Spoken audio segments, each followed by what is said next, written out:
So query from tier 3 city. अब tier of city में नाम पूछा तो लोग नाम भी नहीं डालते city का, anyways, personal choice. So attaching goal to each investment. When investment being diversified, track all of them in limited time. Not much aware of investment in stock market. Okay.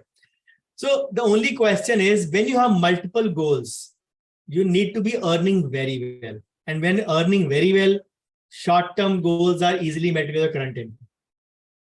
Now, somebody won't say that I want to pay my kids admission fees of nursery through a short-term goal if you are earning well. The thing is, you bring a child into the family when you are earning well. It is related to that. You don't say, बच्चा आएगा, हम पैदा कर लेते हैं, बच्चा आएगा, अपनी किस्मत लेके आएगा, हम अमीर हो जाएंगे. It does not happen with everyone. Of course, I believe that it may happen with some individuals. It happened with me also. My elder daughter, when she came, she brought in so much of luck for me. But yes, it's a matter of not in your control. So technically, people make a short-term goal, medium-term goal, long-term goal. Very good. Looks good on paper, looks good on book, but not very, very valid practically. Long-term goals, yes, they are in this which have to be done. You have to do it. Medium-term, yes, some of the. So the medium-term goals, short-term goals, and long-term goals look good on paper. Maybe long-term are for sure true. And one of the premium goals is for your retirement plan, for your golden years of, or you can say after working. Some of the medium-term goals do hold value, especially your kids' education, but where also you need to, kids' higher education, where also if you're aiming for a very, very high scale, like you can say education in a foreign university or abroad, those are the things where you can say, be a co-partner with your son or daughter, where they can also pay the loan as they graduate. So education loan technically is a kind of good loan. If you don't want to take a loan, you always can plan in a way that you start saving for that also. Realistically speaking, in today's times, I don't believe, or I don't, you can say, wish that anybody has to splurge big on marriages. Once anybody splurges big on marriages, is actually, you can say, donating money without any cause, I would say. So let the kids decide what kind of life they want to live. It should be rather a simple marriage rather than a very pomp and show and a flashy marriage, as we North Indians are famous for. So we do it every now and then. But I believe that should not be a retirement goal for a marriage. Of course, for some communities, marriage is a big ground. For example, the Agarwal community, they have their own, you can say, system and customs where they need to make it for that. So it may not be universally applicable, but for short-term goals, not every goal you need to plan. You should rather insist that you earn well. You increase your practice to that level where you can meet your current goals with your, where you can meet your current needs or current short-term goals with your current income itself. So make your practice reach up to that level. Make your clinic earnings reach to that level, or unless you have other source of income. So you can't, or you should not attach goal to each investment. That should be paramount. Medium term, yes. Long term, definitely yes. And the primary thing is long term is retirement. We need to simply understand we are not going to get any pension. 2% of Indians are in job and all of them are not doctors. Leave aside those 2%, 98% of us dentists are not going to get any pension. So we have to make our own arrangement itself. And that is the primary requirement for every one of us. Second, when investments being diversified, track all of them in limited time. See, debt is a fixed thing. You don't need to track it. You'll get a limited thing.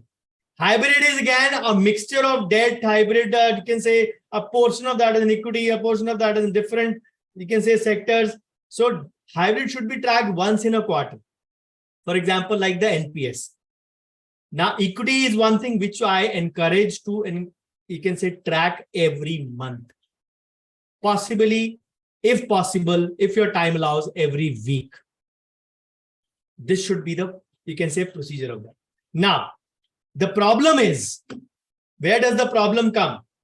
The problem comes when you are invested in debt in mutual funds, hybrid also in mutual funds, and equity also in mutual funds.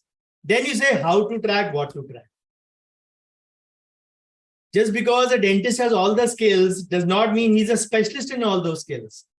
Similarly, even though you have mutual funds, does not mean those mutual funds are the specialists in those categories. So I have time and again stressed, as I said, I'll be repeating few things again today. At the cost of repetition, I would say PPF is the new debt for me. People look at it at 7.1%. If you were to hold the parameters versus debt mutual fund, कि debt mutual fund भी 7% देता है, वो भी इतना देता है. Think from the taxation point of view. If PPF was taxed, then it would have been giving you 10.1 return. 30% tax on it, and you get 7.1 in hand. In debt, you get 6.5 to 7 without tax. So after tax is below 5. How can you even compare? Somebody would say, again, those things, the comparisons, we can easily break it, liquidate. Why do you need to break your debt? Emergency fund is for this reason only. If you need to break that, break in that sense. People say, I don't have a retirement plan. If you are at 25, 30, even 35, a PPF, an NPS, and equity mutual funds, along with gold. These 4 investments are more than good enough. More than good enough. These hold huge potential for you. In the afternoon session, I'll be showing you a slide which will give you a return of the corpus. Your retirement life can be sorted only through these 4.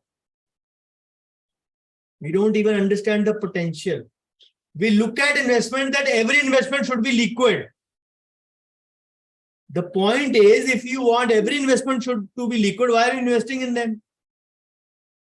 Investment means you lock it. Lock the money which you may not need. Yes, unforeseen, unfortunate happenings do happen, which are rare also and don't happen with everyone. So if they have happened, then breaking an investment makes sense. Otherwise, your emergency fund and your current corpus, current income, current savings should be good enough to take care of that for any normal emergency. Yes, a big one, for example, somebody has you can say somebody's mother or himself or herself has carcinoma or CA, which requires huge amount of treatment. The first thing is you should have a medical insurance for that, or a critical illness coverage for that. There are separate plans giving you a huge coverage for such kind of illnesses at a very little cost. Having said that, those kind of emergencies, if they happen, you have to break your investments. You need to be insured first. So debt, equity, hybrid, gold. These are the 4 investments. Medical insurance, health insurance, life insurance, professional indemnity. These are anyways must. And of course, along with life insurance, an equivalent disability plan. So technically 4 investments, 4 bases and 4 basics. I have given this video many times. 4 bases and 4 basics. If you keep those 4 and 4 covered, you don't need anything else, which automatically answers the third question. Not much aware of investment in stock market. The problem is we have been told about this thing. Invest your part-time in stock market. Invest your part-time money in stock market. Earn a sleeping income out of it. If your ends are covered, you have a sleeping income, go ahead and learn. People are doing stock market as a full-time profession. You want to go into stock market as a part-time. If you are bored of your job, if you're bored of your clinic, and you bored of your family, and you still have lots of time, go ahead in stock market. That is a full-time profession. बाकी में तो थोड़ा सा rest मिल जाता है, वहां पे तो 9:15 से 9:15 to 3:30 you have to be like this glued in front of the screen. It is not a part-time profession, but then it is not a hobby either. If you want to learn it properly and then venture into it. Without that, don't burn your hands. Somebody would boast, देखो मैंने इसमें इतना लगाया, I've got so much return from him. Sometimes we are lured towards that part. For long-term investment approach, 4 things are good enough. The problem is these are basics and we don't even cover the basics. And we are interested in the object. You can say shiny objects, which we always, I believe that, which are the glittery things in our life. So having said that, if you want to learn about goal setting, attaching your goals, again, search goal on my YouTube channel. You'll find these videos. Retirement and goals. You can say smart tips to set your financial goals, risk management and financial alignment with goals. There are so many videos and some of them are 2 years old as well. If you want to learn stock market, a few basics are there to learn along with a few rules. Just type stock and you will get at least these kind of videos on my channel. The question is, venture it into it if you are willing to risk yourself and devote your time full time.